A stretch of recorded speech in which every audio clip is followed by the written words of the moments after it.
All right, so I want to get a sense, first of all, who here has a practice of meditation or contemplative practice of some sort or another? Okay, cool. So most of you, I'm seeing some wavy hands, have some dabbling with it. My name is Arnott. I'm a game designer and interactive artist, and my space of interest is seeing how these systems of game design can coincide with and more deeply empower our contemplative experiences.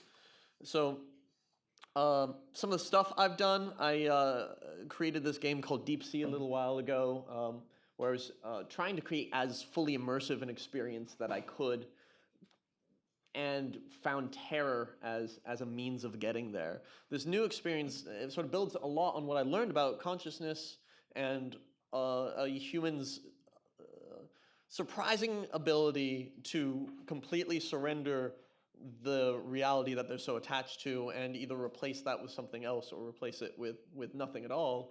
And I've been building on my systemic understanding on that on my new project, SoundSelf, which is designed not to be a terrifying experience, but a euphoric, surrendered experience. And SoundSelf is what I'm going to be talking about today. I think I'm looking at the wrong slideshow. It's true. All right, here we go. That's enough. Okay, so I see SoundSelf as a less a video game and more of a technodelic. And what I mean by this is I'm trying to use the form of technology, of modern technology, of electrical technology, of computer technology to meet the same ends as psychedelics did in the 60s and continue to do now. I personally see psychedelics as a valuable tool, especially for early explorers.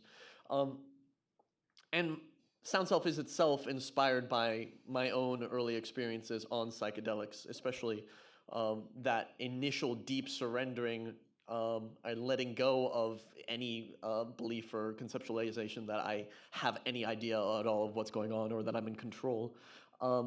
Can we use systems to produce these same kind of sensations of surrender or allow these same kinds of sensations of surrender as psychedelics, prayer, meditation do?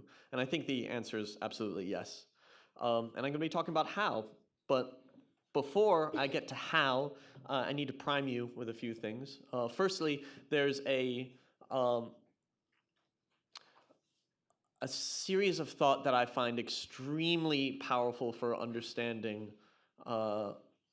more deeply and experiencing more deeply how we create our reality. And that's a model of trance. So I'll be borrowing from Dennis Weir's trance model and teaching you a little bit about that. I'll be telling you about what I know about meditation, peak experiences, and then I'll be going into what I see as a totally pervasive paradigm in how we see game design and design in general.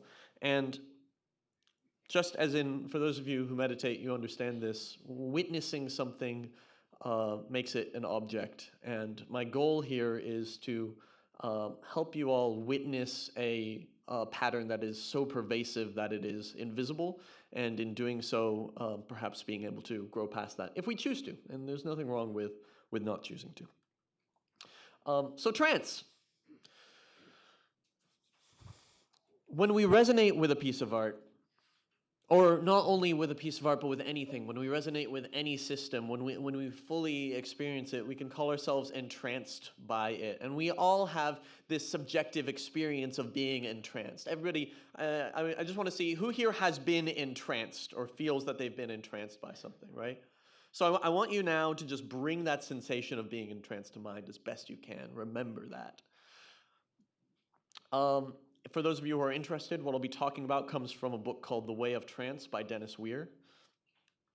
What is a trance? You might have some subjective experience, but we're going to try to get more of an objective description here of what trance is so that we can use this objective description in our designs. This is a trance. A trance, or this is how I'm representing a trance. A trance is an autonomous psychological loop, a self-sustaining autonomous psychological loop. The trouble with trances, though, is that they don't remain autonomous for long. They kind of come into being almost like spirals within water. If you push your hand through a bathtub or something, they come into being and then they dissolve again, like that. But a trance is more powerful and more sustained if it is assisted by other trances that reinforce the prime trance. In other words, if you have an ongoing automatic psychological loop, a belief, for example, it will be more strongly in place if it's reinforced by other beliefs. Positive bias would be a way that our beliefs are sustained, loops of positive bias. And I think video games are really special in terms of trance. We've seen, and I think everyone in this room has experienced the entrancing power of video games, how they suck us into a world and completely isolate us in that world. And that can be a tool for good and bad, depending how you're looking at it. But like anything, I think our understanding of the tool increases our ability to use it for good. So, an example of how trance occurs in video games. You might think of a game like StarCraft, right? And so you have this ongoing mental loop of where I'm trying to dominate. I'm trying to militarily dominate. All right, so that trance is supported by another trance. In order to dominate, I need to enlarge my military sufficiently so I can attack the opposing army. In order to do that, I'm going to need to construct additional pylons and so on. But in order to do that, right, so I'm also thinking about I have to build these secondary bases and increase my economy. All of these are supporting each other in different ways. But now I'm thinking about moderating my attention, because my attention is a resource, and exploring. If I can explore, then I can know more. So my knowledge is a source. If I know my opponent, then I can play with them and so on. So all of these trances are supporting one another and creating an incredibly complex system, a system so complex that even after you're done playing with it, you still embody that trance. So in a video game, as a player navigates the game's rules, we develop a trance structure in our experience of ourselves and our world that is roughly symmetrical to the structure of the systems they are responding to. I see our trance, our state of being when we play a game, depending on how effective the game is, as directly and completely filling the negative space implied by the rules.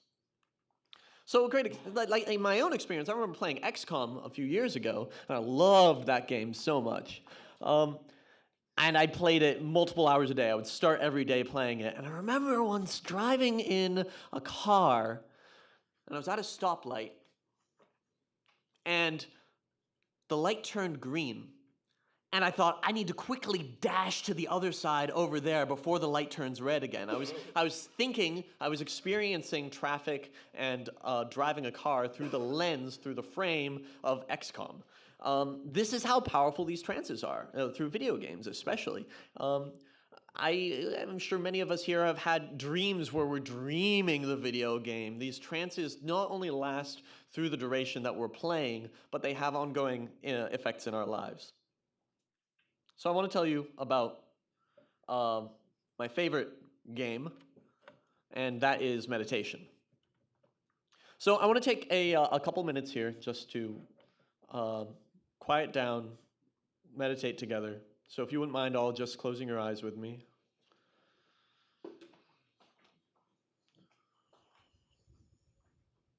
Bring your attention inwards.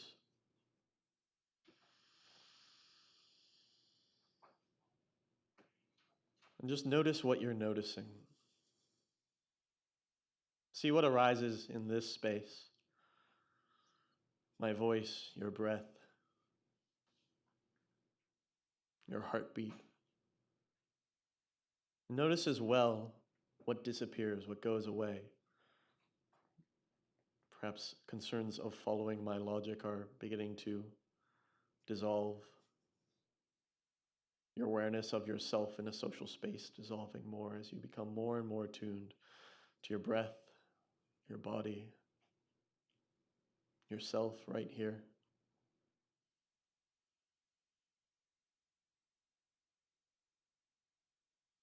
Notice what you are noticing. Notice how quickly your mind is to label that. And also how easily the label can dissolve and you can experience that directly. Experience the label coming and going. Hear my voice and notice how easily meaning arises from the words I am speaking, and how easily as well you can separate that meaning and just hear the voice.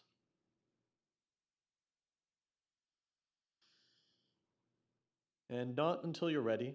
Take your time. But when you are ready, open your eyes and come back to us. And notice what comes back. Notice what's different here. Notice your awareness of the room, of the people next to you. Come back to you.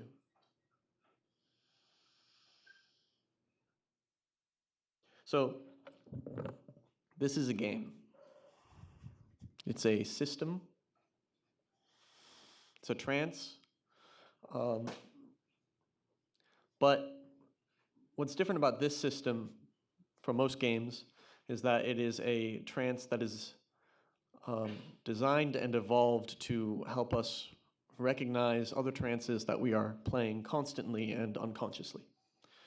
The short-term effects of a sustained meditation practice are a release of some of those ongoing stories and beliefs, trances, emotional effect on you. You might not be so quick to get angry at a belief you have, or angry about a relationship with somebody that you're treating seriously, or taking seriously, treating like it's real.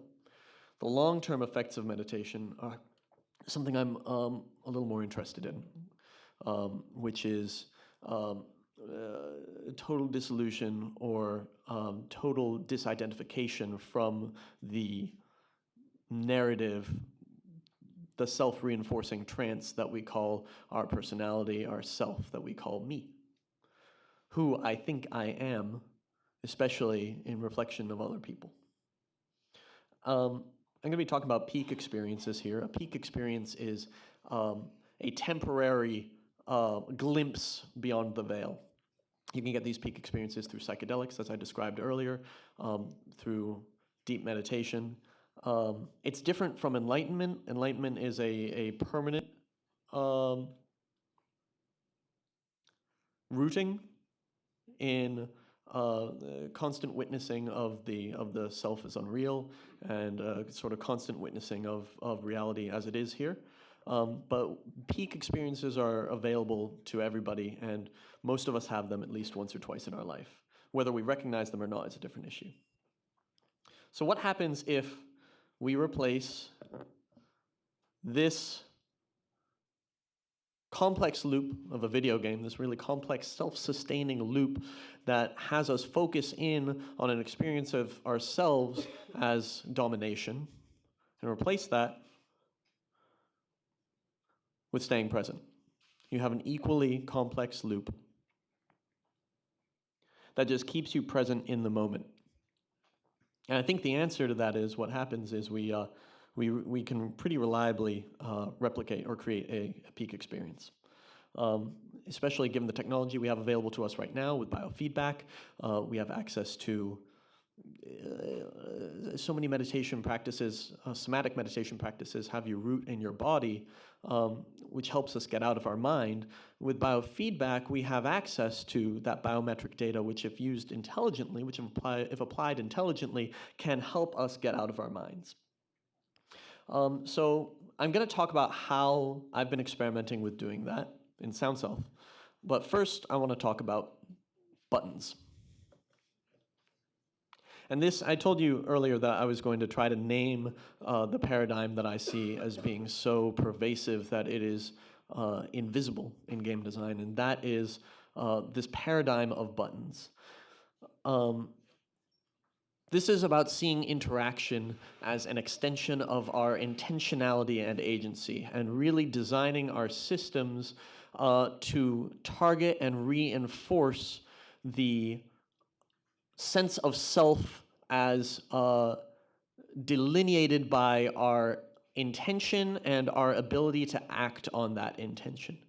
Most games we play are inviting us consciously into a world where our actions matter and our intention matters.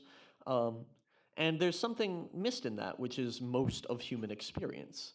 Um, and there's also something really beautiful about that to really focus and expand on the various roles we can play, and the different ways we can play with our intention. Intention is a tool, but of course it's not everything. And I think by using our game designs to so focus on agency, we are missing an opportunity to reflect the massive majority of human experience, which has almost nothing to do with agency, but has to do with everything else that's here.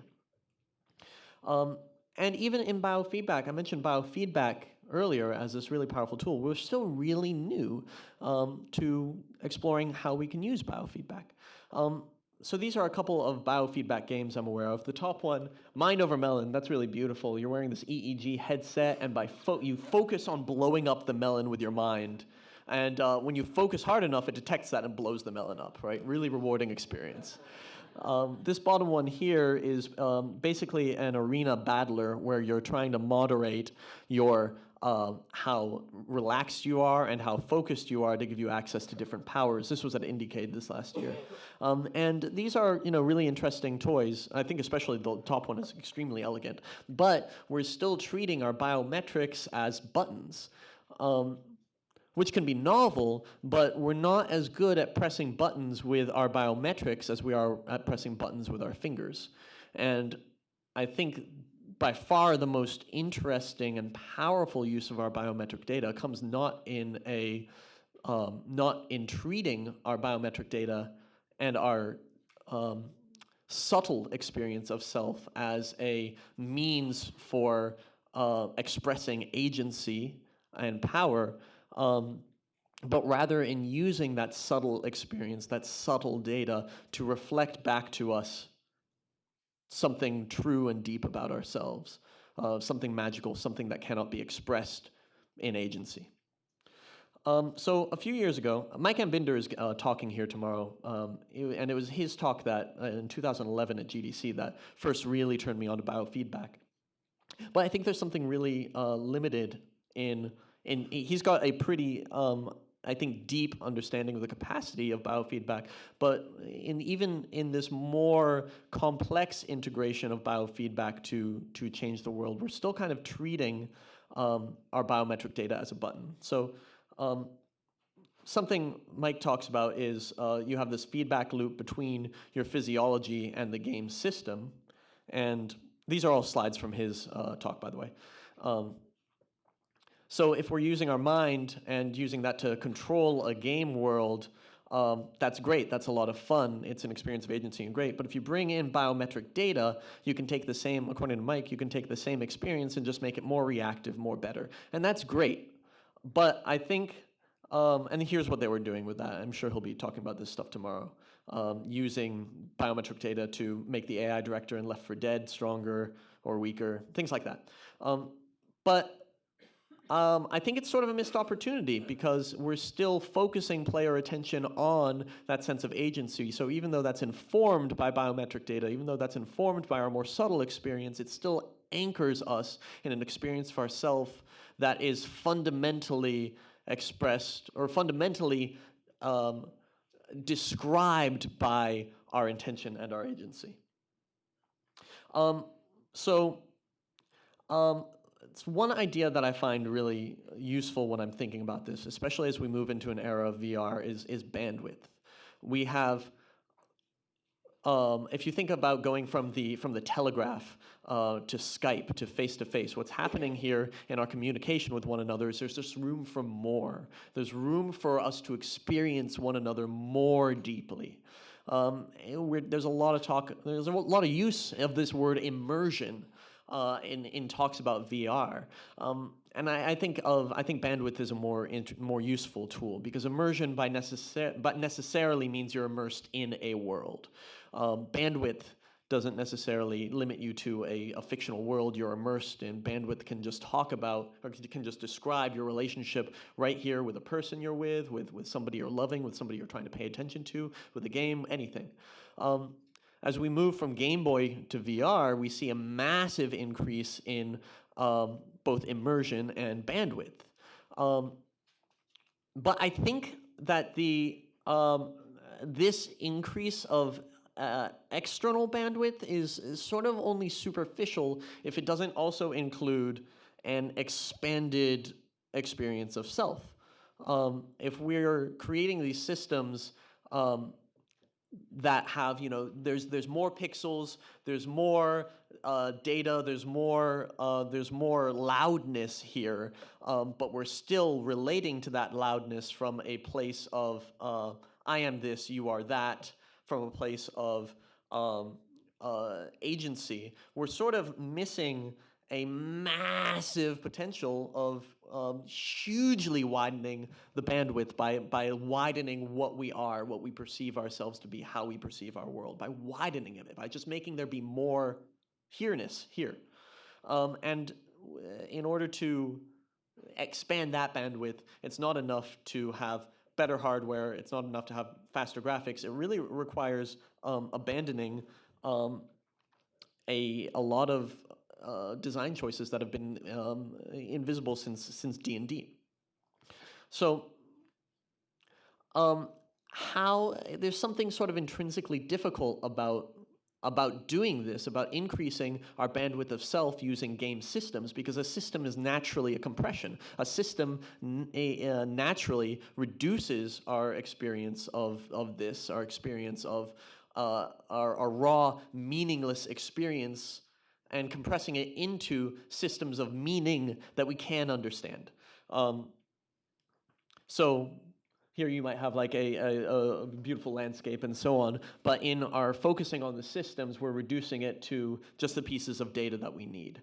And those pieces of data are necessarily subservient to our expectations, to our pre-existing relationship with the system, or our taught relationship with the system. So there's not a lot of room for new discovery in that. It collapses our experience of reality into something, I think, a lot more dry. And what you do with the attention that is freed up by being able to compress your reality into systems like this is one of three things. Either you let it atrophy into boredom, so you have a system that helps you feed your cat without having to pay attention to it. You just now use that freed up time and that freed up attention to be bored. I think this was the thing that we saw a lot in the middle of the last century with abundant convenience, and with all the attention freed up, we would just invest it into boredom. Or, and I think this is sort of where we're invited to and expected to expand our attention into as economic units, we can take the attention that's freed up and use it to expand our mind and latch onto more systems, expanding our power from this system to the next system, to the next system, to the next system, to the next system. Makes us bigger and more powerful. It doesn't make us more here.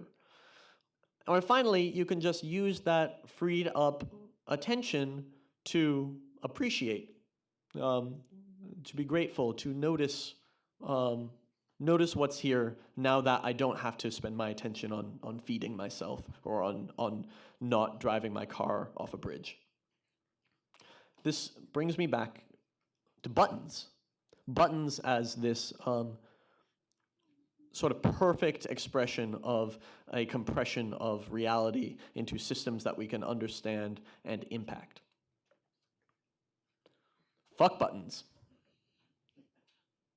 I think biofeedback gives us this capacity to create games that are a mirror, games that reflect our experience of ourselves on a much deeper level than our agency. And I want to talk to you about how I'm experimenting and doing that on SoundSelf. So I'm going to take a moment to show you a video of what SoundSelf looks like. And you can play this up in the Games for Change marketplace. Can you hit the lights?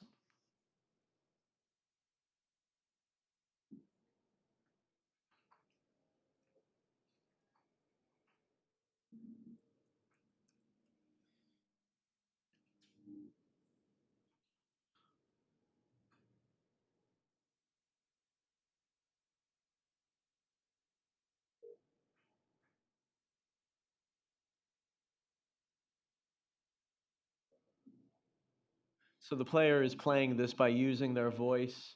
They hum, and the game takes their voice into it, uses that to create this dynamic music that they're listening to that comes from the voice. All the visuals are extremely reactive to the voice, but it's not a direct relationship. You don't feel like you're controlling it. It's more like it's dancing with you.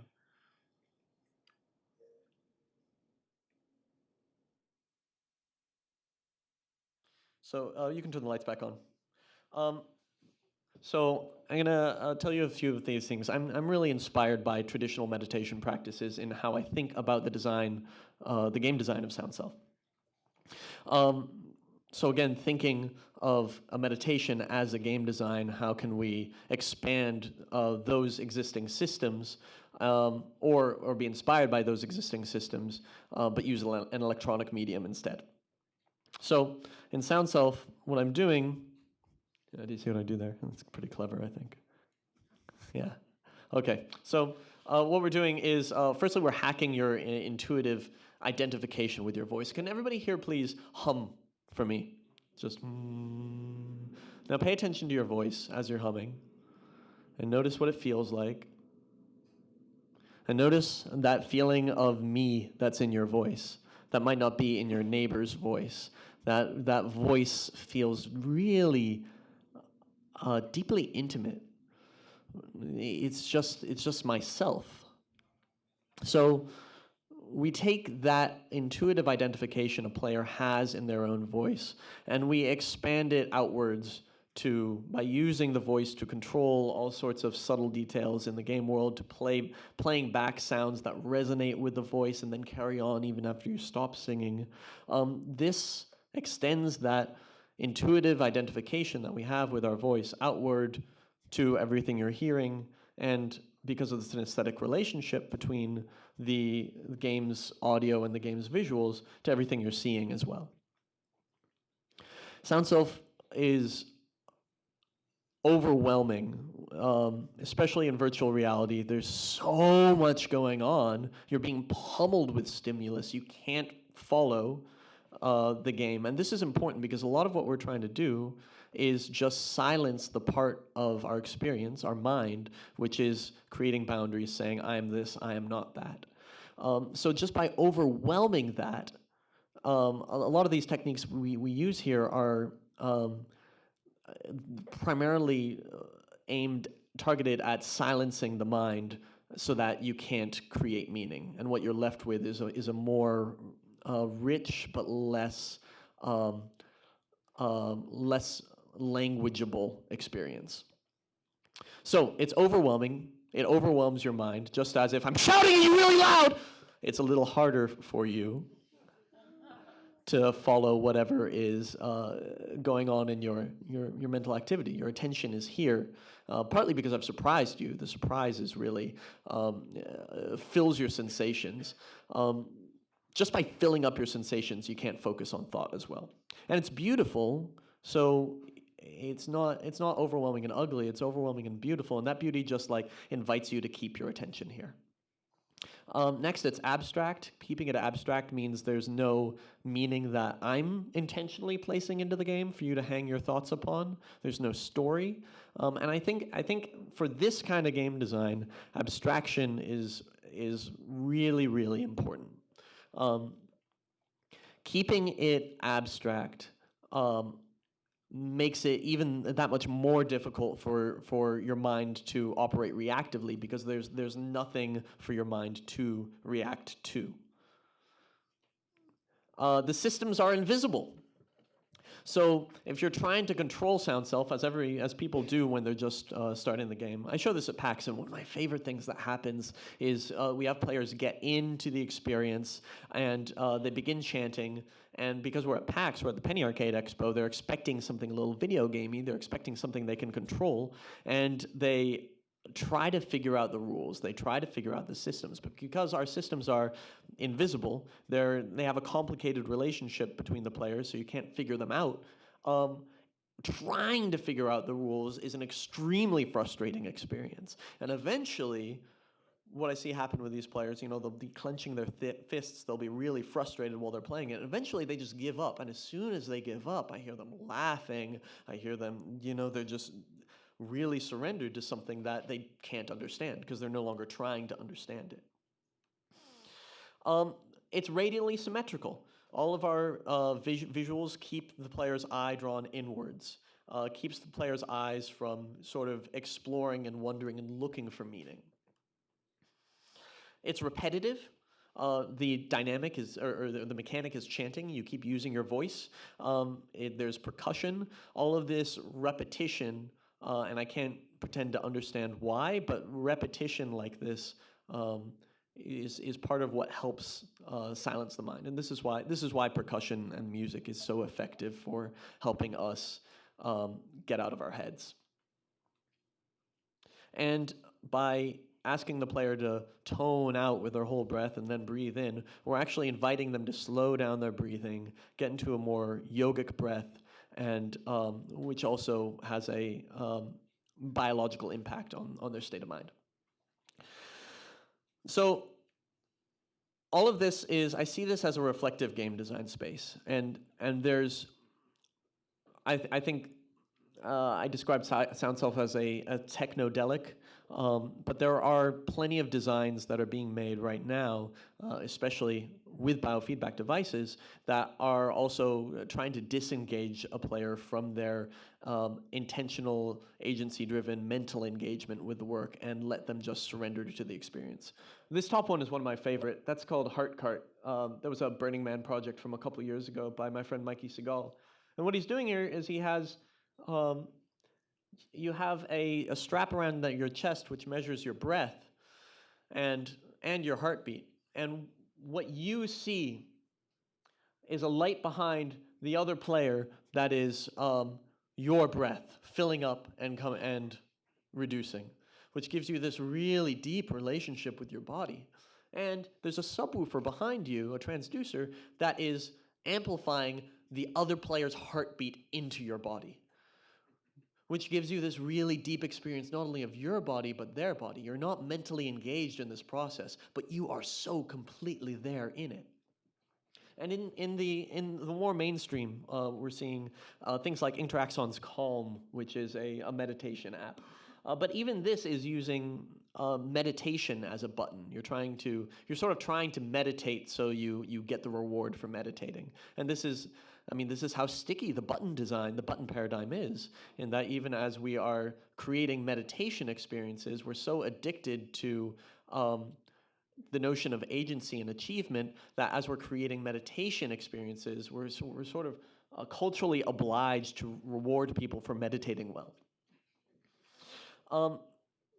So I think a design space that is intimate with our bodies, that is intimate with ourselves as full beings, not just as thinking beings, is one that invites an experiential intimacy not only with the roles we play, which is something video games do beautifully, really beautifully. And I don't want to diminish that. Storytelling is an incredibly powerful medium. I just want to say we're ready for more. The roles, getting intimate with the roles we play can be incredibly valuable to helping us understand our habits and our patterns. But I think there's something to be said for design that helps us get intimate with ourselves beyond those roles, beyond our beliefs about who we are, what's real. And to do that, all we need to do is just stop inviting, create designs that just don't invite a sense of separation. And ways that we invite a sense of separation that's so intuitive in game design is just having a dialogue between a player element and an environment element. That creates a boundary right there where you're inviting the player's identity into an experience of the world where this is me and that is not me. And that can be a combative relationship, as is true in most games. But also even just having scores and achievements, these are things that invite us into a belief that we are not good enough yet, that there is a better we are reaching for. So for people who are interested in taking from this rich technological history of meditation. These are technologies. Meditation practices are technologies. I really invite you to question the assumptions that you're bringing into your game designs and how those assumptions may be inviting a player into a dualistic sense of self, or a sense of self that is defined. My closing remarks are that in reflective game design and in meditation, the interesting question for a designer is not, what is it like to play this game?